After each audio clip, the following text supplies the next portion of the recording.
Hello, this is Colin Flaherty from the Southern Poverty Hoax Center. Since November, we've been investigating the Southern Poverty Law Center's claim that there have been 10 million hate crimes committed by Trump supporters, white Trump supporters, against mostly non-white people.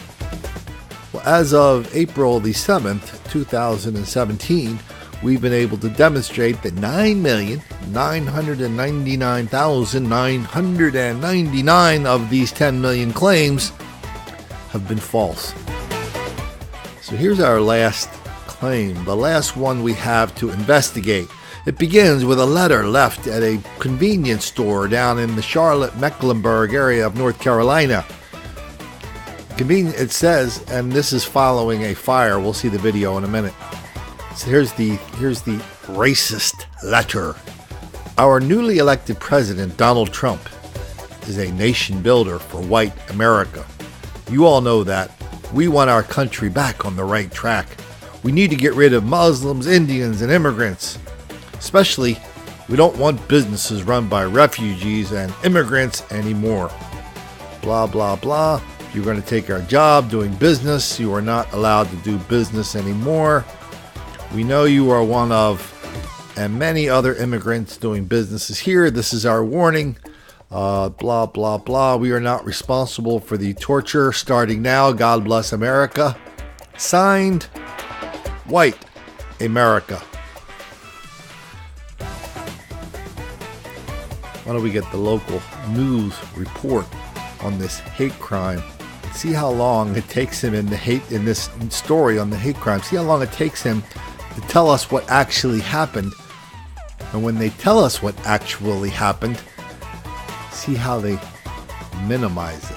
Police say the man seen breaking into the Central Market, then starting a fire, left a racially charged letter at the scene. Eyewitness News reporter Joe Bruno broke the story and spoke with the store's owner about the crime. When the owner got a call from police, he thought it was a false alarm. But when he arrived here at the store, his heart sank after what police are calling an arson and hate crime.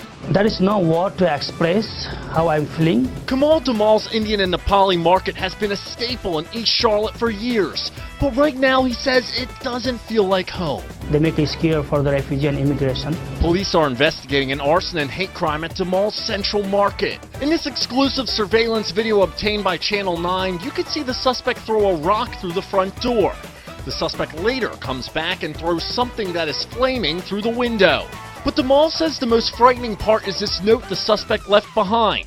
It says, "We need to get rid of all Muslims, Indians, and immigrants, and if you don't follow this warning, we are not responsible for the torture starting now." We have officers on scene as we speak.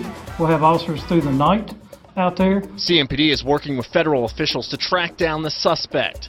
Despite signing the note as White America, the surveillance video shows, and police confirm, the suspect is African American. No matter the race, Damal says he is not deterred by the hatred, and his store's doors are open to everyone.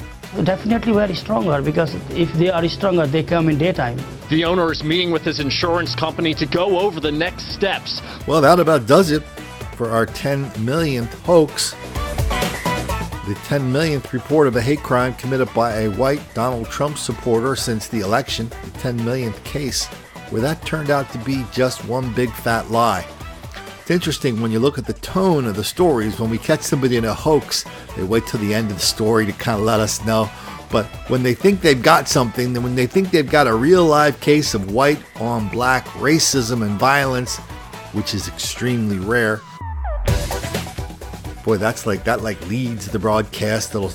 They say things like, "Tonight leading the news, another example of white ugliness so prevalent in today's Trump's America." You know, that kind of crap that we've seen another 10 million times. The local newspaper covered it the same way. Big headline saying hate crime against Asian people.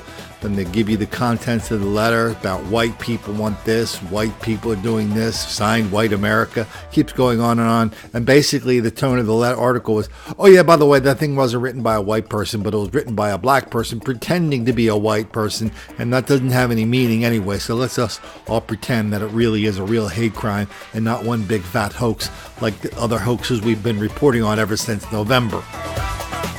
I wonder who's going to start connecting the dots, or is it going to be just like in this case? The dots are just going to grow so big that even the most determined reporters just cannot ignore these dots of ignorance, denial, deceit. They just cannot ignore how so many people are so dedicated to doing anything to not making the black kids angry.